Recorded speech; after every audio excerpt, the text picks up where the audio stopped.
Սիրելի հայրենակիցներ, պարտադիր բժշկական ապահովության համակարգի ներդրման անորոշությունները փորձում են քողարկել։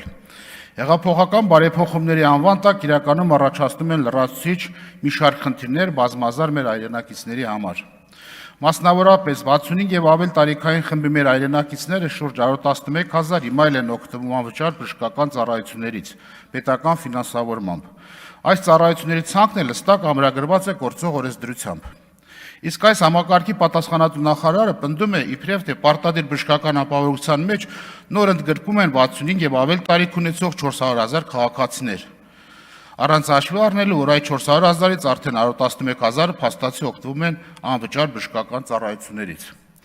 0-ից 18 տարեկան շուրջ 700,000 քաղաքացիներ ներկայումս օգտվում են անվճար բժշկական ծառայություններից, սակայն այս փաստը ևս ներկայացվում է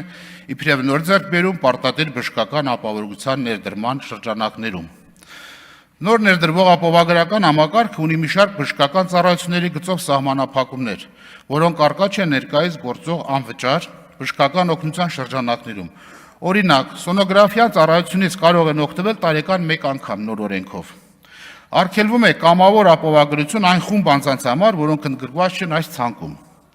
Տարեկան 2 անգամից ոչ ավել կարող են ուղեգրվել նեղ մասնագետների կողմից ստանալով նրանց բժշկական խորհրդատվությունները կամ բուժումները։ Առողջապահության նախարարի կողմից հաշվի չառնվել նախարարության ՊԱԿ-ի թվով 100 աշխատակիցների կրճատման փաստը։ Հերթագրման գործընթացը իրականացվում է 6 ամսվա ընթացքում։ Մեր սիրելի արցախցիների մասին խոսք չկա այս բերվող նախագծով օրենքում։ Փաստորեն այս հանգամանքը առաջ է բերում քաղաքացիների մի շարք խմբերի համար նոր խնդիրներ, սահմանափակումներ, իսկ նոր ընդգրկվողների համար լուծումներն առավել թվացial են, քան իրական։